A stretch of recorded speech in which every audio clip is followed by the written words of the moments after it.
Assalamualaikum warahmatullahi wabarakatuh. Selamat datang di studio kami Islamic Science Research Institute di Jakarta.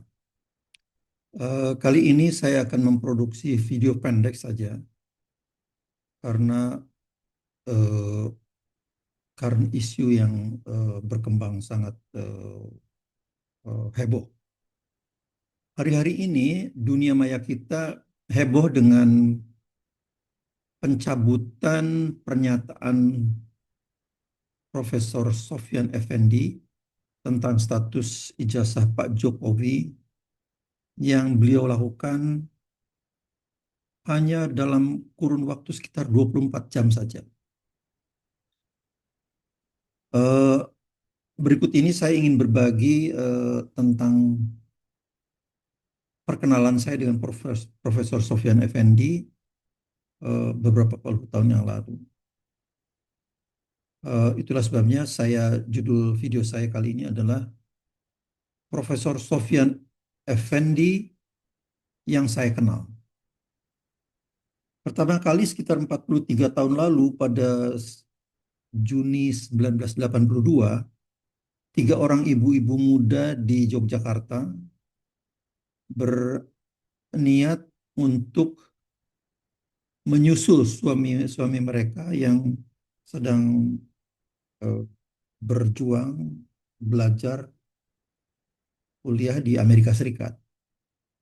Ketiga orang itu adalah Pak Sukrisno dari yang kesemuanya di Fakultas Teknik ya, saya ceritakan ini. Fakultas Teknik UGM. Yang pertama adalah Pak Sukrisno yang sedang belajar di University of Pittsburgh di Pennsylvania. Kemudian Pak Purnomo yang belajar di University of Wisconsin Madison di Wisconsin. Kemudian yang ketiga adalah saya sendiri yang kuliah di Ohio State University di Columbus, Ohio. Bantuan dari kelompok kumpulan ibu-ibu dosen UGM, kemudian kebetulan Dr. Sofyan Effendi saat itu adalah beliau ini adalah alumnus dari University of Pittsburgh pada 1978. Beliau memperoleh gelar doktornya pada 1978. Nah, kebetulan mereka Dr. Sofyan Effendi ini akan berkunjung ke alma maternya itu ke University of Pittsburgh. Nah, atas kebaikan kumpulan dosen-dosen ibu-ibu dosen UGM itu kemudian ketiga orang ini dititipkan pada Dr. Sofyan Effendi. Nah, ibu-ibu ini tidak sendirian karena mereka masing-masing juga mempunyai anak yang kira-kira umurnya sama, ya, sekitar 1 tahunan gitu. Nah, saya membayangkan betapa repotnya Pak Sofyan Effendi mengawal tiga orang ibu muda dengan bahasa Inggris yang mungkin masih berantakan gitu, eh, dengan bawa masing-masing bawa anak dan dengan koper yang berat-berat karena akan tinggal lama di sana kan.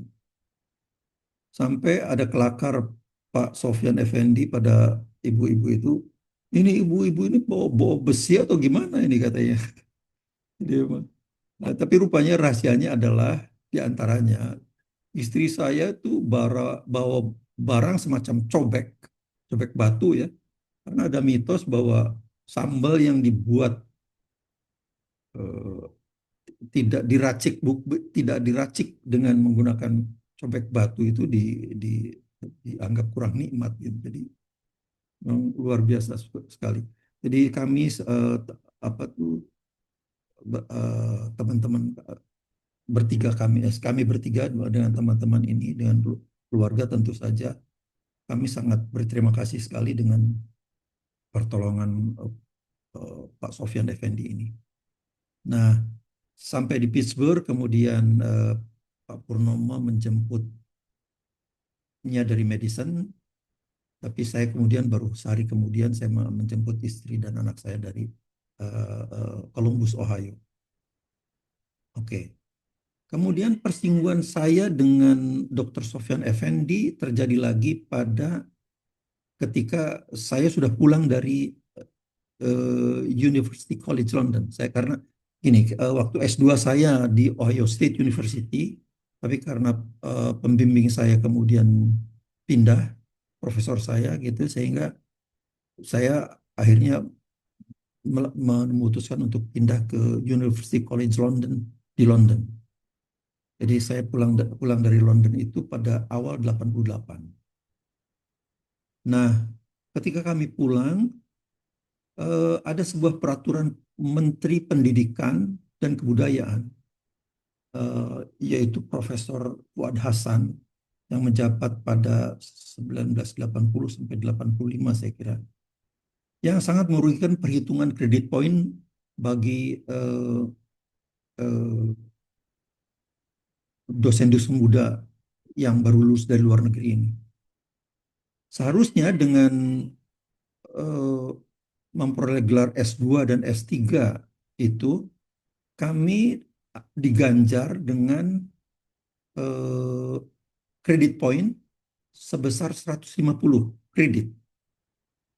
Jadi kami membayangkan karena untuk mencapai profesor itu, Profesor Madya saat itu ya, Profesor Madya itu di untuk pangkat Profesor Madya itu dibutuhkan 850 poin. Jadi kami sudah punya tabungan cukup banyak. Tapi ternyata rupanya peraturan ini hanya berlaku bagi mereka yang lulus setelah 1 April 1988. Yang kurang dari yang lulus sebelum 88, karena saya lulus pada Januarian 88 gitu ya. Kemudian didapat karena peraturan peralihan. Jadi banyak sekali dosen-dosen di UGM itu yang karena peraturan peralihan sehingga yang seharusnya dapat 150 kredit itu sehingga dapat cuma kurang dari 10 lah kira-kira. Saya sendiri hanya dapat 7 poin, 7 kredit. Dari 150 dapat 7. Jadi luar biasa sekali. Jadi maka dosen-dosen muda ini kemudian pada protes. Saya kira ada dalam satu hall besar itu pernah ada pertemuan besar itu. Ada barangkali hampir 150 sampai 200-an dosen UGM yang terdampak. Nah, kemudian kami melakukan pertemuan-pertemuan ya, pertemuan-pertemuan memprotes lah kira-kira gitu.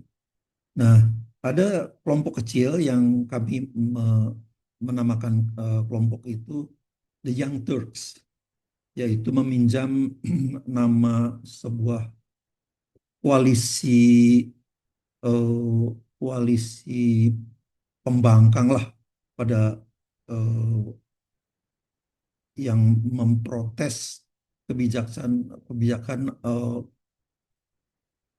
Raja Sultan Abdul Hamid kedua di Turki pada pada eh, dinasti Ottoman ya, yang menghendaki tentang apa modernisasi dan demokratisasi lah kira-kira. Jadi nama itu kami. Nah, yang memimpin eh, gerakan itu adalah Dr. Sofyan Effendi ini. Jadi tidak banyak sebetulnya yang tergabung dalam yang Turks ini, hanya sekitar mungkin sekitar 20-an orangan gitu ya. Jadi ini eh, namun singkat kata gerakan ini memang akhirnya gagal karena memang apa ya, pemerintah yang saat itu masih otoriter kan, itu memiliki moto ya pokoknya ini peraturannya, kira-kira begitulah. Jadi ini peraturannya. Oke, jadi akhirnya itu gagal. Nah, tentu saja secara pribadi saya sangat kecewa sekali dengan itu, dan kemudian saya pikir ya apa gunanya saya di perguruan tinggi kalau saya apa tuh tidak bisa jadi profesor kan, jauh sekali. Jadi akhirnya saya pada 1993-an saya keluar dari UGM. Oke. Namun dalam proses-proses apa tuh menjelang saya memutuskan diri itu terjadi persinggungan ketiga saya dengan Dr. Sofyan Effendi ini, yaitu pada sekitar 90 tahun 90-an, atas bujukan seorang teman yang saya nilai terlalu banyak rencana dan miskin apa ya, eksekusi gitu. Saya sebut saja namanya Pak MM, inisialnya. Beliau ini menguasai 4 bahasa, mungkin lebih ya, asing dengan sempurna. Bahasa Inggris sudah jelas lah ya. Kemudian ada Jerman, ada Perancis, ada Rusia. Beliau ini kemudian mengajak saya untuk menggandeng UGM dan mendirikan sebuah pusat studi Rusia di UGM. Nah, Rusia, USSR sendiri, USSR sendiri itu sudah bubar pada 1991 kan. Jadi itu eh, kemudian menjadi 15 negara independen kan, dan salah satunya adalah Rusia. Jadi lobby Pak MM ini memang sangat luar biasa sekali beliau ini, anunya. Ya memang anu ya apa tuh, di situ memang dia punya talent yang sangat tinggi sekali.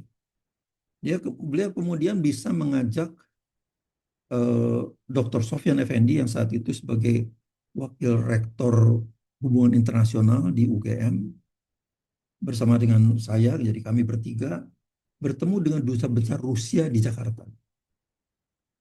Eh, ada beberapa pertemuan lagi saya ingat saya setelah itu, namun akhirnya gagal juga ini, apa tuh rencana besar ini. Ya karena memang Pak MM ini terlalu banyak rencana, terlalu banyak idenya sehingga anu lah, datang lagi ide yang lain dan sebagainya. Jadi akhirnya bubar dulu. Nah, kemudian persinggungan saya dengan Profesor Sofyan Effendi itu yang terakhir adalah beberapa tahun yang lalu.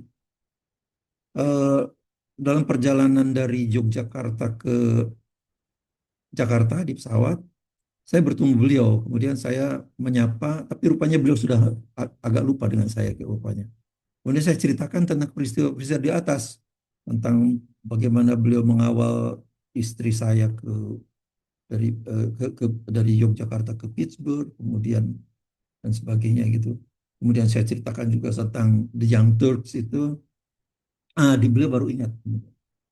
Kemudian oh, anulah kami tertawa terbahak-bahak ketika mengenang tentang kisah cobek masuk ke pesawat dari Jogja ke Pittsburgh ini.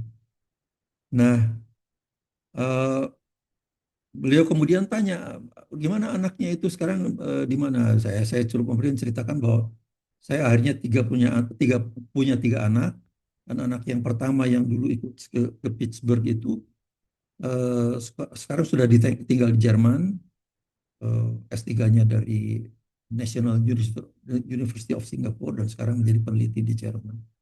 Kemudian anak kedua saya di Amerika Serikat dan anak ketiga saya yang bungsu di Jepang. Jadi saya punya tiga anak tapi semuanya berkarir di luar negeri. Nah, dari serangkaian peristiwa perkenalan saya dengan Profesor Sofyan Effendi, meskipun tidak terlalu dekat, saya merasa Profesor Sofyan Effendi ini adalah seorang petarung sebetulnya. Orang yang tipe pejuang yang cukup tangguh. Jadi sungguh sangat mengherankan bahwa beliau kemudian setelah menganukan pernyataan kemudian apa dicabut apa dirubah pernyataannya dalam podcast Bali G Academy dengan Dr. Sianipar, dan itu kemudian diralat hanya bukan diralat ya, tapi kemudian dia mencabutnya kembali 180 derajat hanya dalam waktu kurang dari 24 jam. Jadi ini sangat aneh dan saya merasa bahwa ini sangat tidak Sofyan Effendi banget. Demikian, semoga bermanfaat informasi ini. Assalamualaikum warahmatullahi wabarakatuh.